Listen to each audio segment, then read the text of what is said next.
Hello!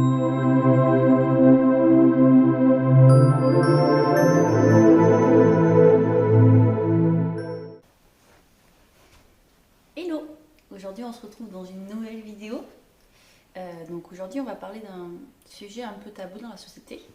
On va parler de la dépression du postpartum et tout ce qui englobe le postpartum, le burn-out parental, voilà, tout ça. Je vous ai demandé sur Instagram si ça vous intéressait et vous avez répondu nombreux que oui, ça vous intéressait. Donc chose due, chose faite. Donc par où commencer? Déjà, on va commencer par le tout début de comment cela s'est déclenché. De base, je suis quelqu'un de très hyperactive, très angoissée. De base, je suis quelqu'un de tout le temps stressé, angoissé pour le moindre truc, pour la moindre petite épreuve. Mais c'est vrai que arrivé à l'accouchement de Mylon, donc j'ai eu une grossesse tout à fait basique, tout à fait classique, pas stressante du tout. Voilà, j'étais en confinement. C'était même agréable d'être avec mon chéri confiné. On avait vraiment du temps que pour nous deux. Mais tout s'est corsé au moment de l'accouchement. Donc, qu'est-ce qui s'est passé? L'accouchement en lui-même s'est très bien passé. Mais après, j'ai eu une chute d'hormones et comment décrire ça? J'ai vraiment eu du mal à reconnaître mon fils. C'est-à-dire que pour moi, c'était pas mon fils. C'était pas lui qui était dans mon ventre. Et j'ai eu beaucoup de mal à tisser des liens avec lui, à me rendre compte que j'allais avoir cette responsabilité sur moi toute ma vie, que toute ma vie j'allais devoir m'occuper de ce petit être. Et ça m'a mis un coup de pression énorme. J'ai commencé à faire de l'hypervigilance, c'est-à-dire que la nuit je ne dormais plus du tout parce que je préférais écouter s'il dormait ou pas en fait. Je préférais être réveillée pour être sûre de ne pas rater quand est-ce qu'il se réveillerait. Donc c'était vraiment un cercle sans fin, hein, c'est-à-dire que moins je dormais, plus j'étais anxieuse, et plus j'étais anxieuse, moins je dormais, et etc. etc. etc. Et plus les semaines passaient, et plus je reniais mon fils. C'est-à-dire que je ne voulais pas m'en occuper, je le faisais parce que je le devais, et je ne prenais aucun plaisir à m'en occuper. C'est vraiment horrible ce que je dis, mais c'est la réalité. Il faut oser en parler, il faut briser les tabous, parce que je ne suis pas la seule à qui ça arrive, malheureusement. Et, euh, et voilà, donc j'ai continué comme ça des semaines et des semaines. J'ai consulté un professionnel de santé qui m'avait prescrit des antidépresseurs et des anxiolytiques que je n'avais jamais pris pour Mylon parce que je voulais m'en sortir sans, que j'étais bornée, têtue. Voilà, je voulais vraiment m'en sortir sans médicaments. Une très grosse erreur que j'ai faite parce que ça n'a fait que empirer mon anxiété. Donc voilà, j'ai continué mon petit train-train. Bien sûr, j'ai réussi à me sortir de cette dépression. Mylon devait avoir dans les... désolée, c'est la vaisselle que vous entendez. Mylon devait avoir dans les 9 mois quand je suis sortie de ma dépression. Et là, j'ai vraiment commencé à tisser des liens avec lui, à prendre vraiment beaucoup de plaisir à m'occuper de lui, à passer du temps avec lui. Voilà, là, c'était... mon fils est devenu tout pour moi. Voilà, c'est une fois sorti de tout ce noir, de tout cet état sombre, mon fils était vraiment, vraiment devenu voilà, le centre de tout. Puis est venu les 1 an de Mylon où, vu que tout allait mieux, tout allait bien, j'ai décidé de retomber enceinte, de faire un deuxième petit bébé. Donc je tombe enceinte, tout se passe très bien, jusqu'au moment où je suis hospitalisée pour des contractions utérines très précoces, à 39 semaines d'aménorrhée. Donc je suis hospitalisée et alitée jusqu'à la fin de ma grossesse.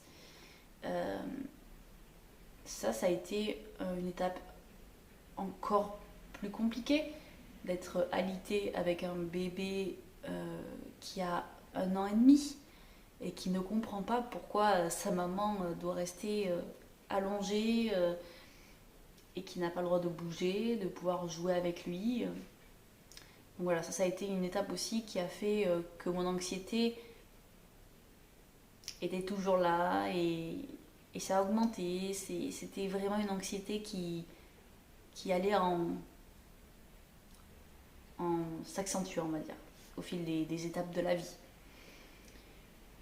Puis j'accouche d'Éden, sans péridurale, un accouchement vraiment que je n'aurais pas pu rêver mieux, rapide, sans péridurale comme je voulais, un accouchement de rêve, vraiment.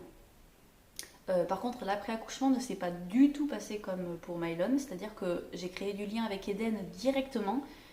Ça s'est fait hyper naturellement, comme si, voilà, c'est naturel, j'ai pas eu de baby blues ni rien. J'ai vraiment pris vraiment beaucoup de plaisir à être avec mon fils, ce qui doit se passer dans la logique des choses. Mais je me suis retrouvée à la maison du coup très tôt le matin jusqu'à très tard le soir, seule avec mes 2 enfants, parce que mon chéri commence très tôt à 6h30 du matin et finit très tard, donc à 18h, 18h30. Donc j'étais toute seule, tout le temps, avec les enfants, 2 enfants en bas âge, qui réclament beaucoup d'attention, ce qui est normal. Ils sont petits, ils ont besoin de maman, de papa, ils ont besoin de beaucoup d'attention, tout simplement. Et je m'infligeais une pression énorme, c'est-à-dire que je voulais que tout soit parfait. Que moi, je sois bien, que mon corps me plaise. Je voulais que mes enfants soient toujours propres sur eux, qu'ils soient heureux. Je voulais que ma maison soit nickel. Mais quand je dis nickel, c'est vraiment nickel. Tout le temps. Voilà, je voulais être la parfaite épouse, la parfaite femme, la parfaite maman. Et je me suis perdue dans tout ça. Parce que le corps humain n'est pas fait pour être parfait. Et je me suis perdue dans tout ça, dans le sens où mon corps il a dit stop. Stop, parce que c'était une pression énorme que je me mettais. Et je pouvais plus vivre comme ça. C'était pas possible. Donc j'ai consulté un psychiatre à qui j'ai expliqué tout mon parcours. Et du coup il m'a dit voilà, va falloir passer sous antidépresseurs. Et je lui ai fait part de l'expérience avec Mylon où je n'avais pas voulu prendre de médicaments. Et il m'a expliqué que il y a des gens qui naissent avec du cholestérol en trop, il y a des gens qui naissent avec voilà, des maladies, tout un tas de choses, et il y a des gens qui naissent avec de l'anxiété, qui sont propices à l'anxiété, ce qui est mon cas. Et dans ce cas-là, les antidépresseurs vont beaucoup aider parce que ça va être un traitement de fond si vous voulez. L'antidépresseur, il n'est pas que pour la dépression. Moi, ça fait les deux en fait. Ça fait pour la dépression et pour l'anxiété. Donc, il m'a mis sous sertraline, 50 mg. Au début, j'ai ressenti beaucoup d'anxiété, beaucoup de nausées, tout ça. C'est les effets secondaires normaux des antidépresseurs. Et puis avec les fils des semaines, au bout de 1-2 semaines, ça allait beaucoup mieux. Et là actuellement, je vais beaucoup mieux. Je peux dire que je suis enfin apaisée, sereine et heureuse. Et je me prends beaucoup moins la tête pour des choses futiles. Vraiment, c'est... Je dis pas que voilà, tout le monde doit en prendre, hein, mais pour moi, ça a été une délivrance. Vraiment, c'était... je me dis, j'ai bien fait de faire ça et il fallait que je fasse ça. Donc voilà. Là actuellement, je suis encore sous traitement. Je prends exactement la même dose. Je suis toujours à 50 mg. Donc normalement, je dois le prendre pendant 6 mois minimum. Après ces 6 mois, là ça fait déjà 2 mois, 3 mois que je suis sous antidépresseur. Donc au bout de 6 mois, on va essayer de sevrer et puis voir comment ça se passe. Et puis voilà, on verra. En tout cas, j'espère que cette petite vidéo vous aura plu, qu'elle vous aura aidé, parce que moi, à l'époque où j'ai fait une dépression, j'ai pas beaucoup trouvé surtout sur le postpartum, j'ai pas beaucoup trouvé de vidéos sur ça, alors que j'en avais besoin à ce moment-là. Voilà, donc j'espère qu'elle vous aura aidé. Si vous avez des questions, n'hésitez pas en commentaire. Puis voilà, je vous fais de gros bisous.